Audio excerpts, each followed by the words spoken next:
Good morning, gang. All right, take two. We'll try this a second time because we had audio issues. The first one, it sounded scratchy, so I figured I'd try this again. Hopefully, this one works. Because I know some of you guys have said we're getting some issues, so I'm trying to make sure. So here we are, Saturday morning, and the plot thickens. Anybody pay attention to what's going on down south, southern border? We're going to have another January 6th moment. Now, don't have to remind you about January 6th. You had a peaceful protest at the halls of Congress, and of course, the liberals completely turned this into a farce, complaining that, oh, it was an insurrection, people were trying to take over the government, etc., etc. No, okay. But what happened? We had a whole bunch of people incarcerated for now 3 years with no charges against them, destroyed lives, etc., etc., etc. That was the beginning. You had some people who said, enough already. Collectively, it now looks like the American public has said, forget it, we have no faith in our government anymore, and things are getting worse.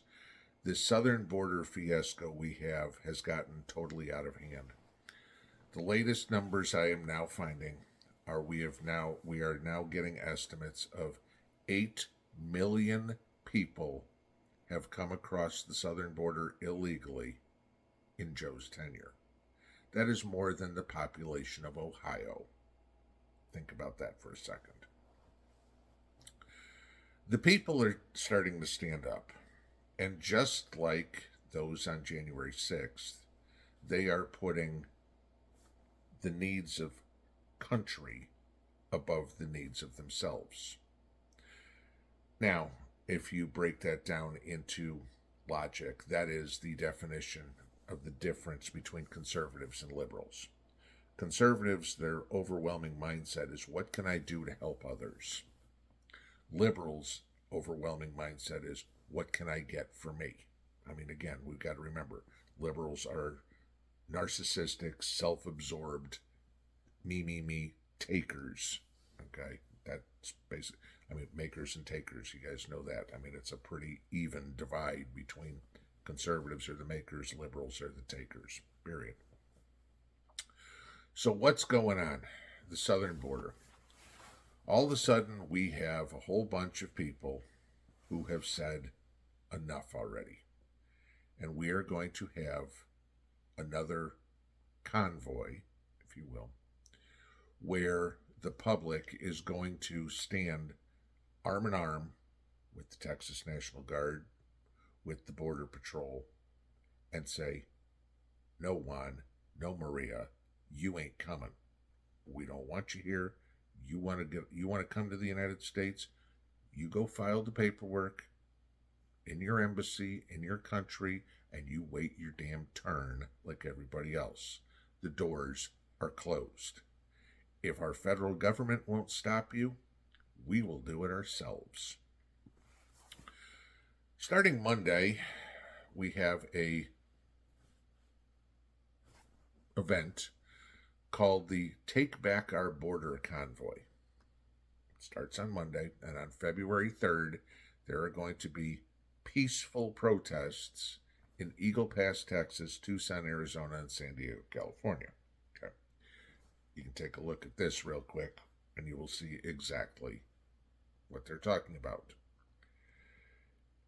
It is a peaceful assembly, and I want to reiterate that because January 6th was a peaceful protest, not a mostly peaceful protest where things are burning in the background. A peaceful protest where conservatives go and pick up their trash when they're done. Okay.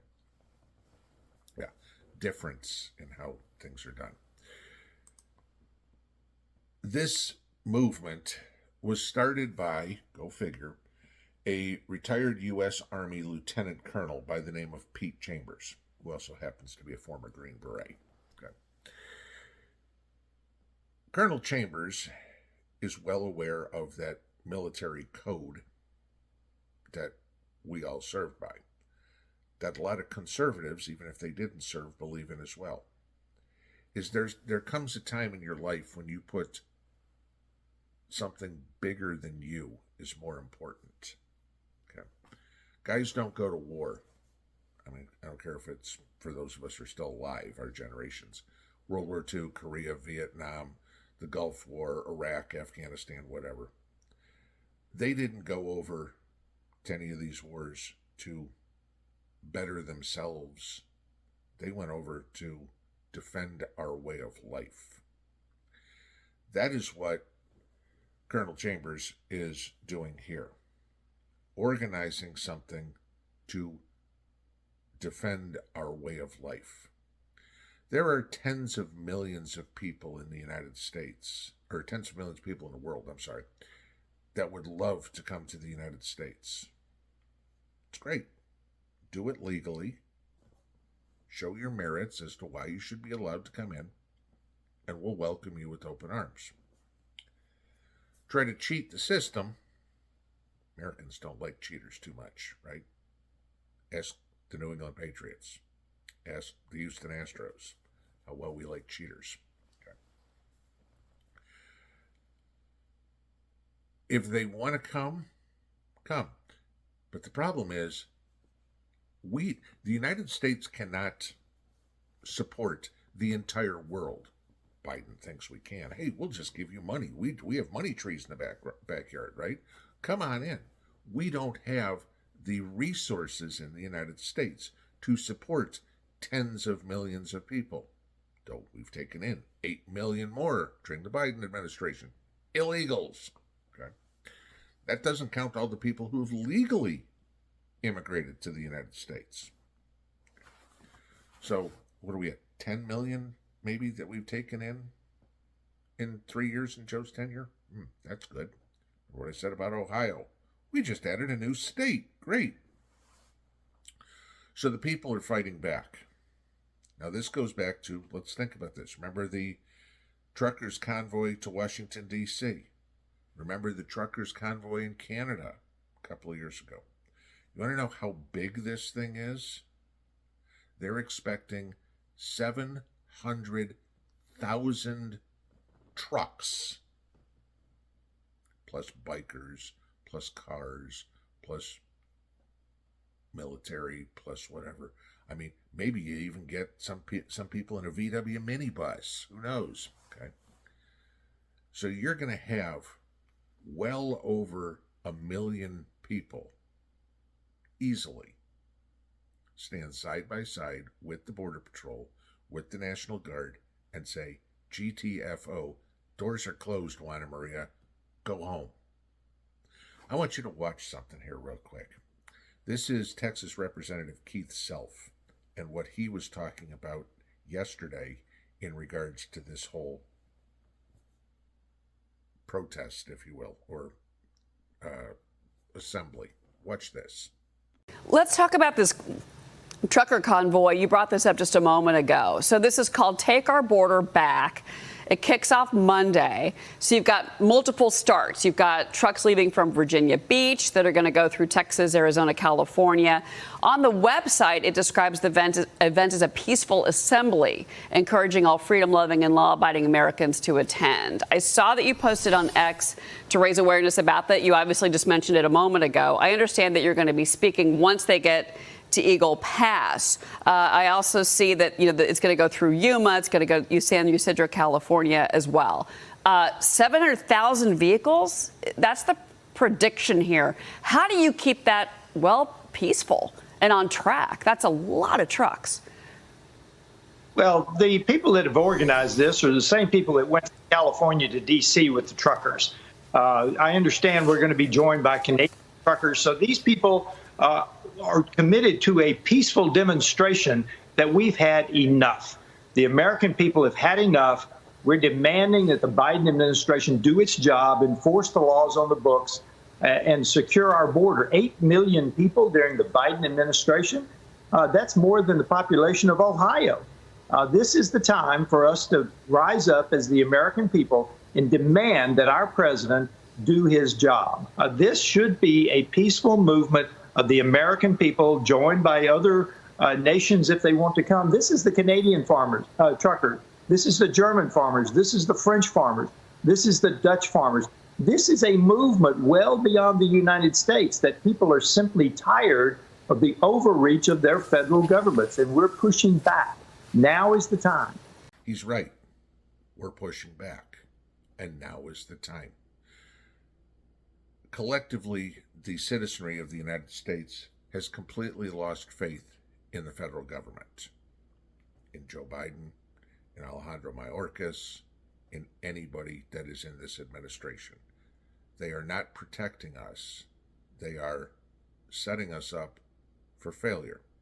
How many of those millions of people that have come across the border are sleeper cells? Chinese, radical Muslims, Russians, whatever. That sole intent is to take this country down.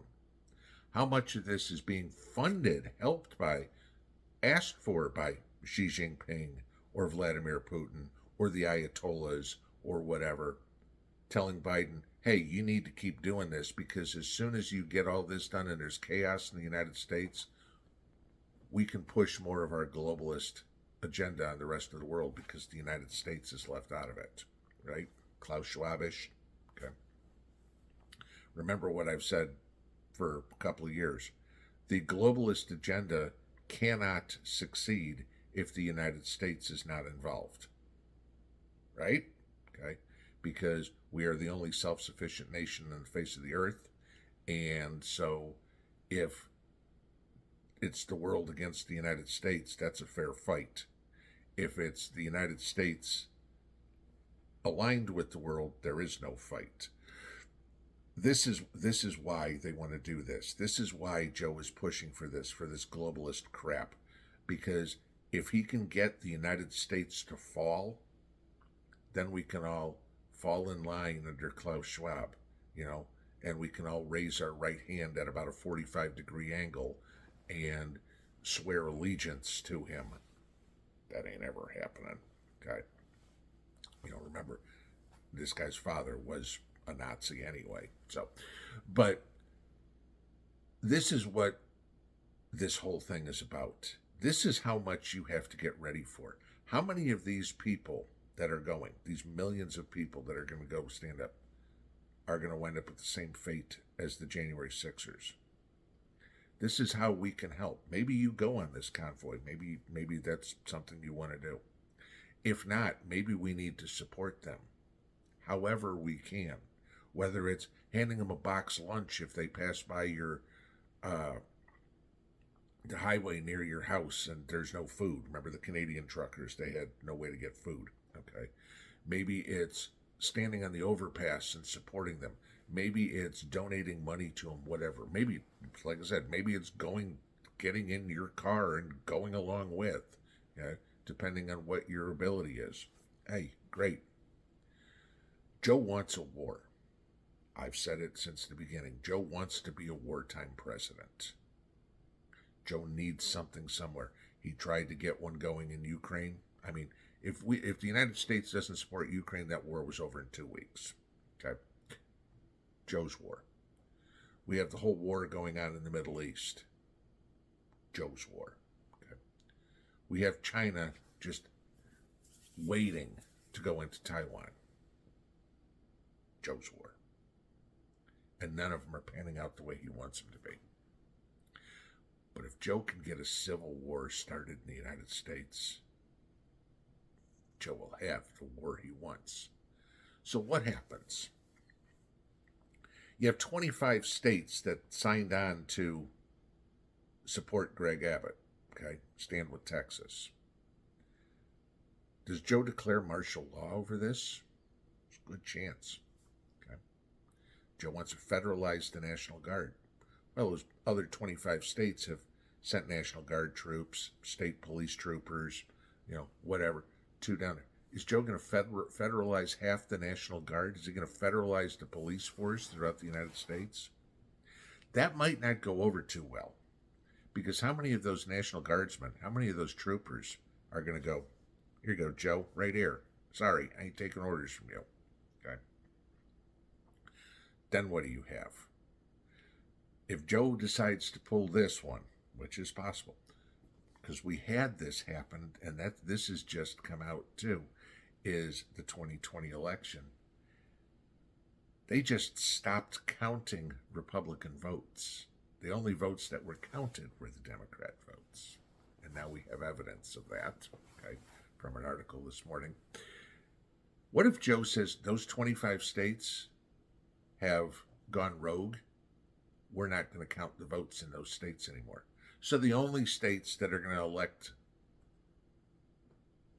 president, Congress, Senate, whatever, be California, Oregon, Washington, Illinois, Minnesota, the New England states, all the blue states. And Joe says, look, I won, those states, they were invalid. They were not, right? Won't count those votes. Welcome to civil war. Welcome to balkanization. Joe is going to take this country and in one term as a president, destroy the greatest nation ever known to man in the history of Earth. Because he can. And the people have finally had enough. If we break up into two countries, or three or five, or whatever it turns out to be, so be it. But you know what's going to be fun? About 3 years from now, after that happens, when we sit back and look, and all those blue states or blue countries are going, but we need help. We don't have any. Oh, we don't have any money. We don't have any food. And we've got all these people that don't speak English here. What do we do? Hey, blue states, you asked for it. Deal with it. You want to destroy this country? Bring it on, baby. We've had enough.